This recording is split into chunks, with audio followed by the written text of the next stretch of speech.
Hello everyone, welcome to the class. Today we will be discussing the resources, that is the first chapter of the geography part of the social science subject, class 8 NCRT syllabus. So this chapter is beautifully explained with the help of a story. Okay, so इस chapter में मोना, राजू और अम्मा इन तीन characters के help से आपको इस lesson के डिटेल्स में बताया गया है. So it will be very जब भी हम कोई चीज अगर स्टोरी के एस्पेक्ट से पढ़ते हैं तो वो हमें बहुत जल्दी और लंबे समय तक याद आ जाती है. तो यही रीजन है कि आपको एनसीईआरटी के सिलेबस में स्टोरीज के थ्रू आपको लेसन्स समझाए जाते हैं. Okay, so let's begin with our chapter. और जैसे कि हम देख सकते हैं कि यहाँ पे आपको एवरी पेज पे ग्लॉसरी दी गई है. एक वर्ड, हर एक अगर कोई न्यू वर्ड है तो उसकी ग्लॉसरी आपको बता दी गई है. तो हम पहले ग्लॉसरीज को भी पढ़ेंगे और लेसन्स को भी साथ साथ पढ़ते जाएंगे. Okay, so the first word given to us in the glossary section is patent.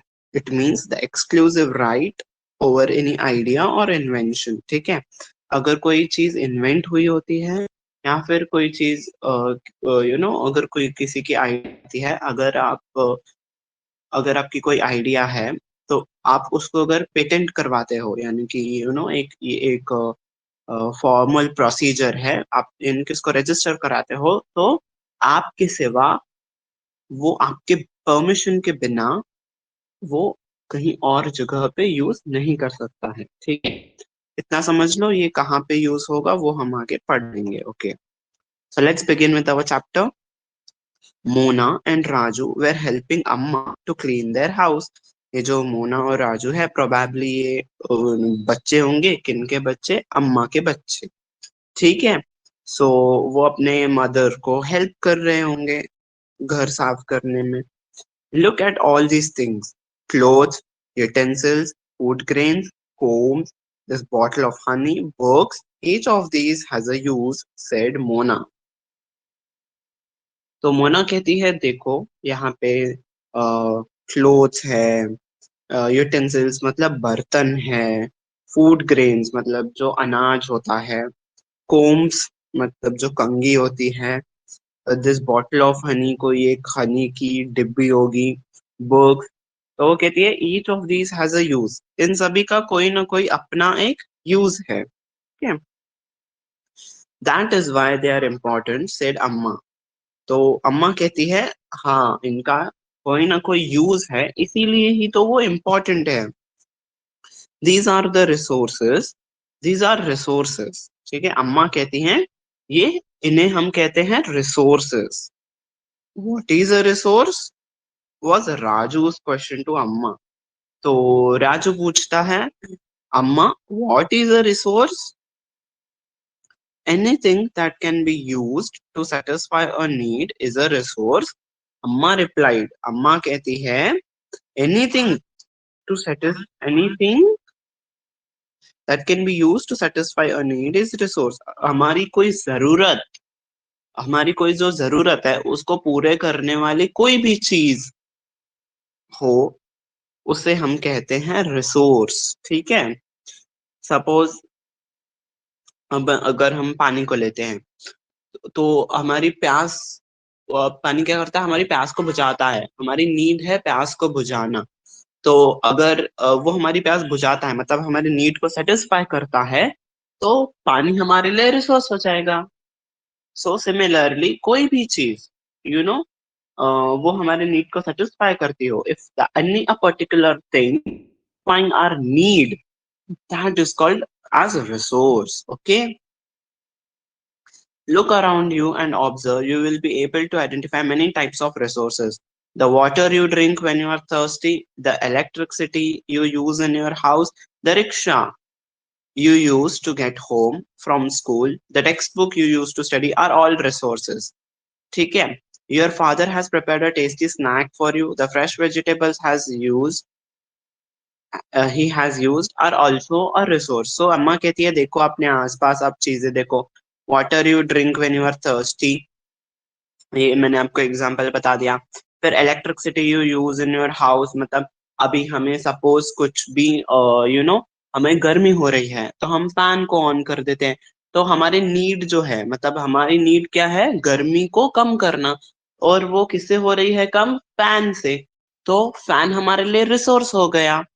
अ, और वैसे ही फैन किससे चलेगा, फिर इलेक्ट्रिसिटी से, तो इलेक्ट्रिसिटी भी हमारे लिए रिसोर्स हो गई। सिमिलरली रिक्शा, हम रिक्शा यूज करते हैं आने जाने के लिए, तो वो हमारे लिए एक रिसोर्स हो गया।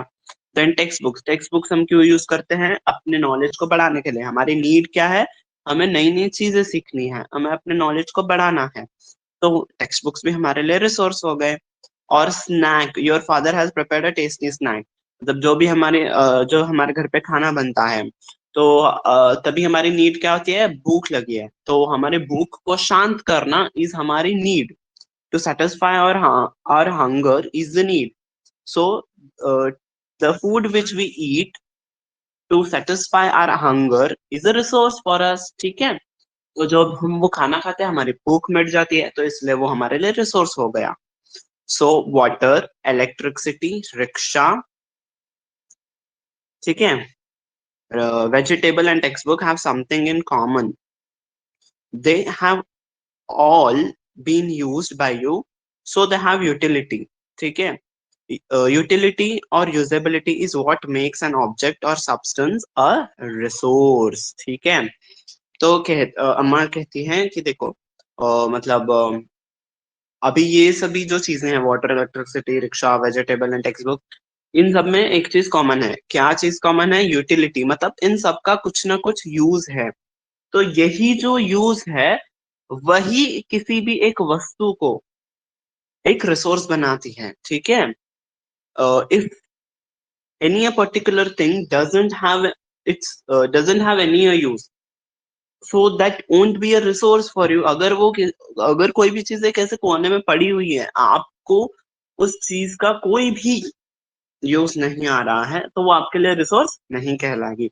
अगर किसी भी एक चीज में उसकी यूटिलिटी, उस चीज का कहीं पे भी यूज आता हो, तो ही वो आपके लिए रिसोर्स कहलाएगी। और यूज आए, अगर आपके आपके यूज में आ रही है, इसका मतलब क्या है, वो आपके नीड को सेटिस्फाई कर रही है, तभी ही वो रिसोर्स कहलाएगी, ठीक है।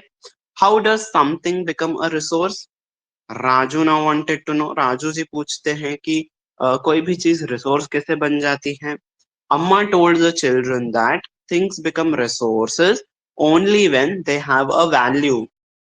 अम्मा कहती हैं हर एक चीज रिसोर्स बन जाती है जब उसकी एक वैल्यू हो, ठीक है। इट्स यूज और utilities gives it's a value, जो उसका यूजबिलिटी है, कोई भी एक चीज का जो यूज है वही चीज उसको वैल्यू देती है, ठीक है। All resources have some value said Amma. अभी वैल्यू क्या होती है वो हम आगे पढ़ रहे हैं, ठीक है। So value means worth. Some resources have economic value, some do not. For example, metals may have an economic value, a beautiful landscape may not, but both are important and satisfy human needs। वो example देते हैं कि resources की economic value भी हो सकती है, और थोड़े रिसोर्सेज की इकोनॉमिक वैल्यू नहीं हो सकती। मतलब इकोनॉमिक वैल्यू मतलब हम उनको पैसों में हम उनको पैसों में मेजर कर सकते हैं, हम उनको पैसों में तोल सकते हैं, ठीक है, कि इस चीज के लिए हमें कितना पैसा देना पड़ेगा ताकि वो उसको हम यूज कर सकें, ठीक है। अभी फूड है वो हमारे हंगर को सेटिस्फाई करता है, तो वो हमारे लिए रिसोर्स है, ठीक है। अभी अभी आप बाजार से खाना लेने जाओगे या फिर कुछ भी रॉ मटेरियल सब्जियां खरीदने जाओगे, तो वो आपको फ्री में तो नहीं मिलेगा, उसके लिए आपको पैसे देने पड़ेंगे। सो वो उसकी इकोनॉमिक वैल्यू हो गई। और उन्होंने क्या बताया है, थोड़ी चीजें ऐसी भी होती हैं जिनकी इकोनॉमिक वैल्यू नहीं होती है, ठीक है। अभी उन्होंने कहा है कि देखो अ ब्यूटीफुल लैंडस्केप, मतलब लैंडस्केप यानी कि एक कोई ब्यूटीफुल नेचर में एक सीनरी है, ठीक है, जहाँ पे बहुत सारे झाड़ है, माउंटेन्स रीजन है, ठीक है। तो वो आपको कौन सी नीड सेटिस्फाई कर रही है, वो आपको आपके मन को शांत कर रही है, ठीक है। हम कभी भी ऐसे नेचर के हम आसपास अपने नेचर को देखेंगे या फिर कोई ब्यूटीफुल सीन हम ट्रैवल करते वक्त हमें दिख जाता है, तो वो हमारे कौन से नीड को सेटिस्फाई करता है, हमारे मन को शांत कर देता है, ठीक है। तो वो हमारे लिए एज अ रिसोर्स हो गई, ठीक है।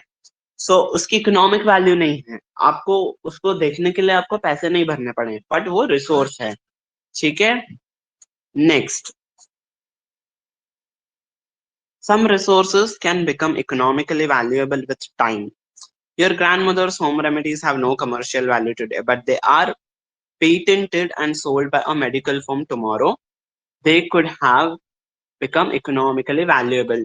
So वो कहते हैं कि कुछ चीजें आज इकोनॉमिक उनकी आज इकोनॉमिक वैल्यू नहीं है, बट आगे चलकर उनकी इकोनॉमिक वैल्यू हो सकती है। सपोज उन्होंने एग्जांपल दिया है, एक ग्रैंड मदर के जो होम रेमेडीज के नुस्खे होते हैं, है ना, सर्दी हो गई काढ़ा पी लो, ये ठीक है, उसे कहते हैं हम होम रेमेडीज, जो घर पे हम इलाज करते हैं यूजिंग नेचुरल रिसोर्सेज।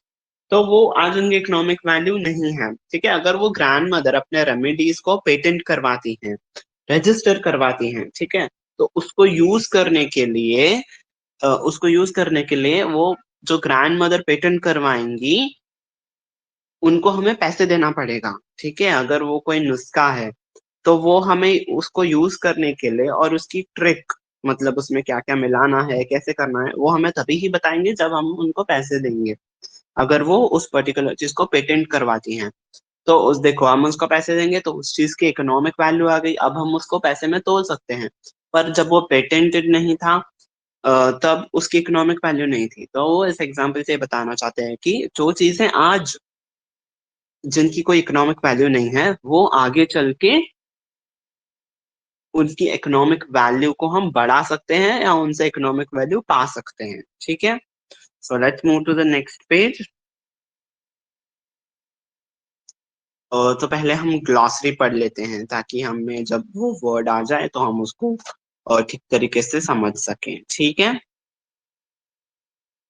ओके, सो चलिए, टेक्नोलॉजी, ठीक है। अब टेक्नोलॉजी का मतलब भी यहाँ पे क्या है देखते हैं। It is the application of the latest knowledge and skill in doing और मेकिंग द थिंग्स। टेक्नोलॉजी का मतलब क्या होता है, application of the latest knowledge. Application मतलब यूज करना, उस चीज में डालना, ठीक है।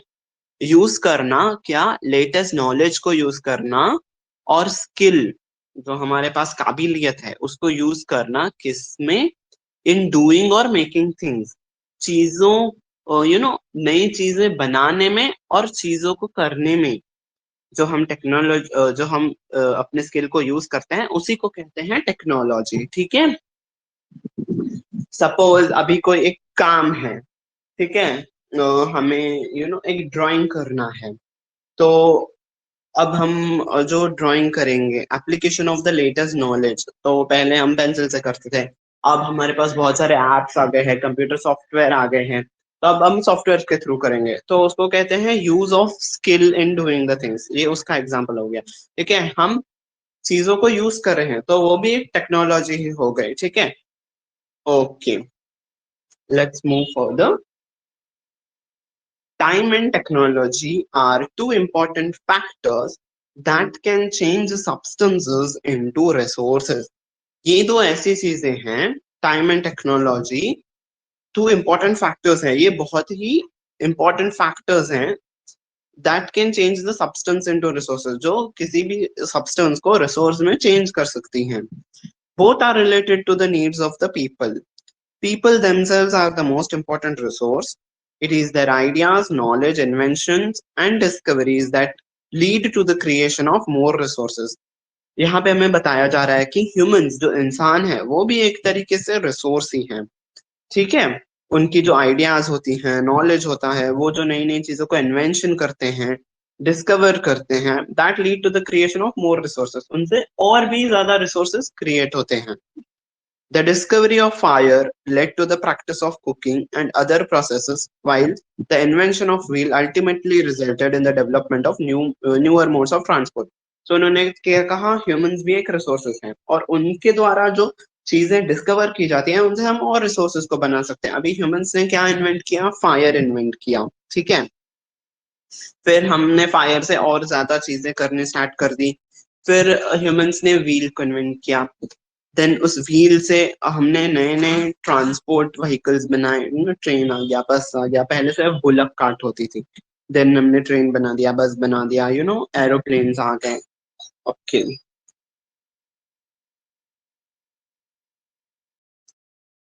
ठीक है। तो इसी तरीके से the technology to create hydro electric in fast flowing into an important resource. तो उन्होंने और एक एग्जांपल दिया है, ठीक है। तो जो टेक्नोलॉजी है हाइड्रो इलेक्ट्रिक, मतलब जो हम बिजली को बनाते हैं, जब पानी कहीं से बहुत तेज रफ्तार से आ रहा है, फ्लो हो रहा है, ठीक है। वहां पे सपोज एक वाटरफॉल हो गया, वो बहुत ही ऊंचाई से, या फिर वाटरफॉल नहीं तो अगर कोई तेज धारा में कोई रिवर ऐसे बह रहा है, अगर हम वहां पे टर्बाइंस लगाते हैं तो उससे क्या होता है? इलेक्ट्रिसिटी जनरेट हो जाती है। तो वो एक टेक्नोलॉजी है, ठीक है। उस टेक्नोलॉजी से हमने इलेक्ट्रिसिटी बनाना भी। तो आज के सेशन के लिए हम इतना रखते हैं। होप आपको सब कुछ समझ में आ गया हो। अगर आपके पास कोई डाउट्स हैं तो वो आप कमेंट सेक्शन में बता सकते हैं। आपके डाउट्स वहां पे क्लियर कर दूंगा। और अगर आपका कोई फीडबैक है तो वो भी मैं उसको पूरी तरीके से अपनाऊंगा और डेवलप करने के लिए ट्राई करूंगा। और प्लीज आप सभी वीडियोस के डिस्क्रिप्शन बॉक्स देखते रहिएगा। मैं उस पे आगे के सेशंस और जो पीछे के सेशंस हैं उनके लिए अपडेट करता रहूंगा। Thank you very much. Stay connected.